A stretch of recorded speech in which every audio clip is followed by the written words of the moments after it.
Rémy-Tel, messieurs, dames. Mes chers amis, voici encore une occasion terrible pour nous retrouver, puisque l'odeur de poudre envahit désormais nos rues.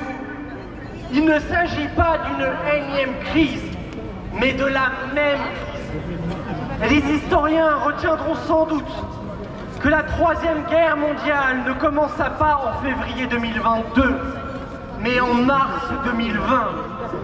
Une guerre d'un genre nouveau, mêlant attaques bactériologiques, raids monétaires et règlements de compte entre anciens alliés.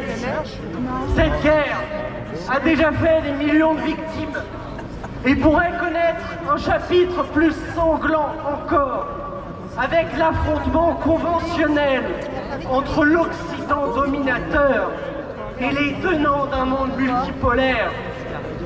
Ceux qui l'alimentent ne se satisfont pas d'avoir transformé beaucoup d'hommes en troupeaux serviles. Ils veulent faire de nous de la chair à canon. Et à Paris, le parti de la guerre a le vent en poupe. Il faut le dénoncer pour ce qu'il est. Des agents de l'étranger infiltrés chez Renaissance, au groupe Bouygues et ses ambitions sordides en Ukraine. En 1957, le grand président Eisenhower avait averti les Américains du risque de prise en otage de leur démocratie par le complexe militaro-industriel. Nous y sommes. L'empire en déroute, liquidé par la dette et l'idéologie woke, ne reculera pas devant le sacrifice de nos compatriotes pour se sauver lui-même.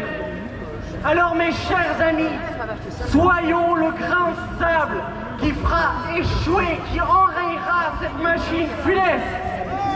Il est vital que toutes les forces de paix s'unissent et je remercie les patriotes de tant faire en vue de cet effort. Le combat contre la réforme des retraites est légitime et il peut servir de caisse de résonance au combat pour la paix. Oui, l'énergie des Français doit être également mise au service de la paix. Si l'opinion publique dit non, si elle redresse la tête, nous éviterons l'apocalypse promise. Résistons, mes chers amis, les yeux tournés vers nos enfants, vers cette France magnifique qui mérite tellement mieux que le chantage de Zelensky, que le rire sadique de Van der Leyen et que le sermon de VHL. La délivrance est proche et leur est certaine. Luttons pour qu'elle ne s'accomplisse pas au prix de nos vies.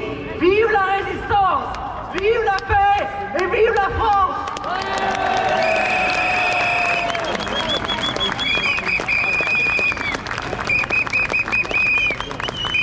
Merci à Rémy-Tel.